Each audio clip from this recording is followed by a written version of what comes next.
Here's a guy to do some unconvincing street preaching. To me, Jesus is just a man that's been deified over history with the Bible, given supernatural, characteristics. But he could have been just a man just like you, anywhere just like this, just talking about what he thinks, what he thinks is right.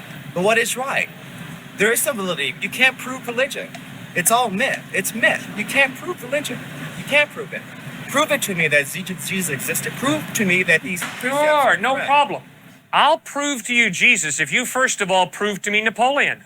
Apologists love to take advantage of demands for proof when what's clearly expected is just convincing evidence. While I believe that Jesus existed, we have far less evidence of his existence than Napoleon's. It would be pretty easy to prove the existence of Napoleon as thoroughly as anything can be empirically proven, because all you'd have to do is crack open his tomb, point to his remains, and say, there he is. Even if you don't take that as proof, it is vastly greater evidence than anything we have for Jesus. Also, this dude wasn't even asking for proof of Jesus' existence, he was asking for proof of his supernatural powers, which would be much harder to show even evidence for, let alone proof.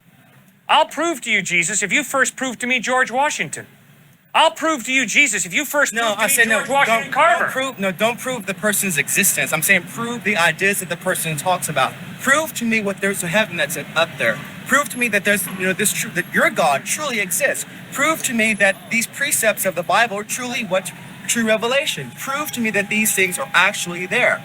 I'm an empiricist. Prove to me that they're there. All right, I'll do that. If, first of all, you prove to me that your taste buds are telling you the truth when they tell you you're drinking sour milk. That's also something for which you can show much more evidence than any miracle Jesus supposedly performed. If your taste buds tell you that you're drinking sour milk, you can give Cliff a sip so his taste buds can corroborate the claim. That's not proof, but it's far stronger evidence than any evidence you could produce for Jesus' resurrection. The evidence for the supernatural powers of Jesus is entirely and exclusively testimonial. Secondary rational, some things you can't prove, so then you fall upon faith. Some things you can't prove. Sir, I'm sorry, I haven't communicated clearly. Sir, you can't prove a thing. Well, that's not true. You can prove that there are no married bachelors simply by explaining the meaning of the word bachelor. To prove means to show it cannot be another way. Like explaining the definition of bachelor shows that they cannot be married. You cannot prove a thing in life. You as a thinking human being don't base your life on proof. You base your life on evidence. Right, so let's see some evidence for God. What does the evidence point to? And you follow the evidence.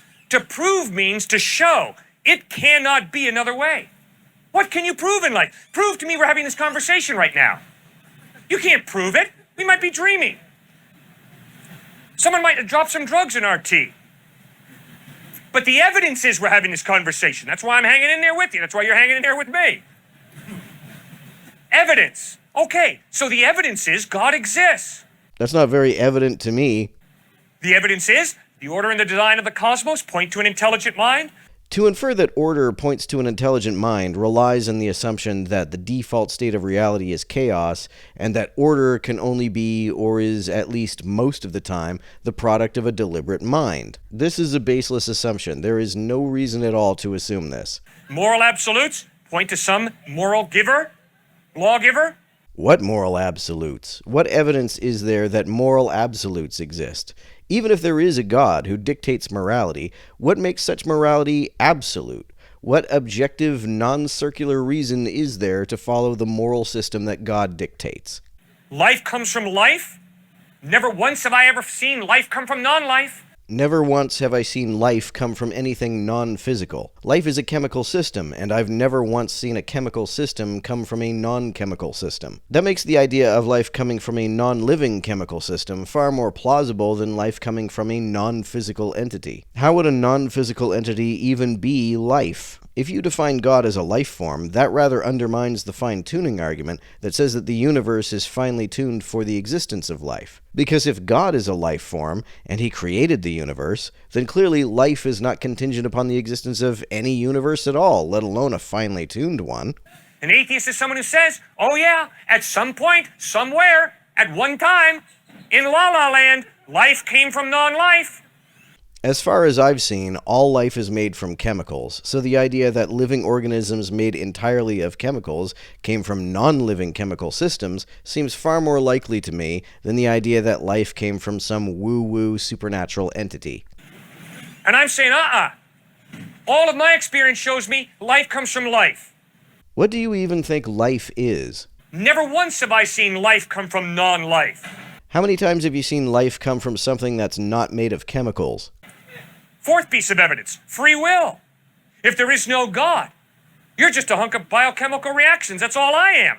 What does that have to do with free will? This argument is based on two premises, both of which are false, and it draws a conclusion that wouldn't even follow if they were true. The first premise is that our minds work non-deterministically, which all the evidence we have so far shows is not the case. And the second premise is that purely physical systems are all deterministic, which also isn't true. And the conclusion is that a God exists. Even if it were the case that our wills behaved non-deterministically, and that all physical systems worked deterministically, that would only mean that the mind is not a physical system. Proving the existence of a non-physical system is not the same as proving the existence of God. You're determined by your biochemical reactions, so am I.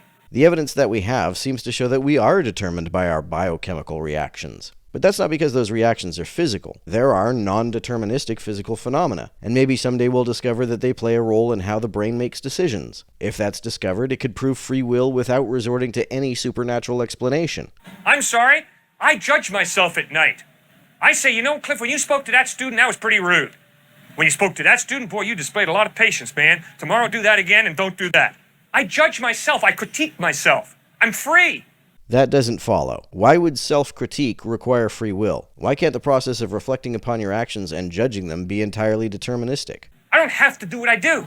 How do you know that? Perhaps you come to that conclusion because you can imagine yourself behaving in ways that are contrary to how you actually do behave. The fact that you can imagine alternate behavior doesn't really mean that such behavior is possible. Perhaps you believe that there's no point in critiquing your behavior if everything you do is determined. That doesn't follow because what you are predetermined to do in the future is at least partially predetermined by such acts of self-reflection. Sometimes folks who argue for free will ask, what's the point of looking both ways before crossing the street if it's predetermined whether you'll get hit by a car or not? The point is that whether you look both ways before crossing the street is part of what predetermines whether you'll get hit or not. Well, if I'm free, it means there's more to me than just my biochemical makeup. No, it doesn't. That would only be true if biochemistry were necessarily deterministic. It isn't. The preponderance of evidence that we have right now seems to show that nothing non-deterministic happens in our brains. But that doesn't mean it's impossible for our brains to carry out non-deterministic events. There's no evidence that we have free will, and even if we did have free will, that wouldn't require a God to exist. There's a soul, a personality, an I that goes beyond the biochemical. I have a free will. What's your evidence for that? Well, the free will can only exist if there's some type of God.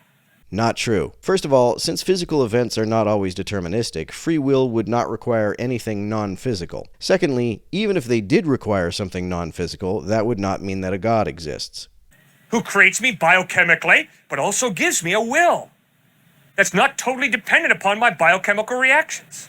A will can be deterministic. Just because you have a will doesn't mean that you have a free will. But even if you do, that doesn't require anything non-physical, and even if it did, the existence of the non-physical does not require the existence of a God.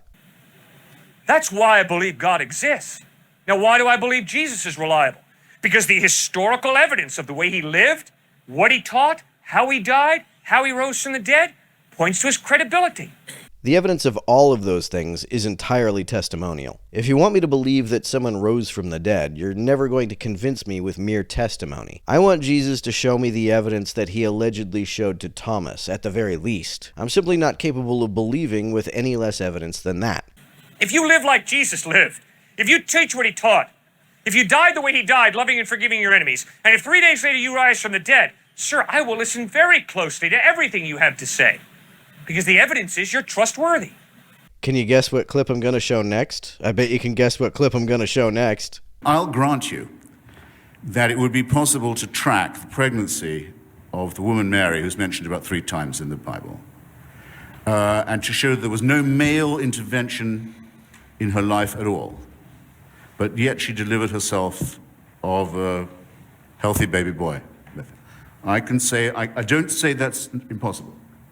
Parthenogenesis is not completely unthinkable, but it does not prove that his paternity is divine. And it wouldn't prove that any of his moral teachings were thereby correct. Nor, if I was to see him executed one day and see him walking the streets the next, would that show that his father was God, or his mother was a virgin, or that his teachings were true, especially given the commonplace nature of resurrection at that time and place. After all, Lazarus was raised, never said a word about it. The daughter of Jairus was raised, didn't say a thing about what she'd been through. And the Gospels tell us that at the time of the crucifixion, all the graves in Jerusalem opened, and their occupants wandered around the streets to greet. So that it seems the resurrection was something of a banality at the time. Not all of those people clearly were divinely conceived. So I'll give you all the miracles, and you'll still be left exactly where you are now, holding an empty sack. So that's why I believe in Jesus? Does that make any sense? No.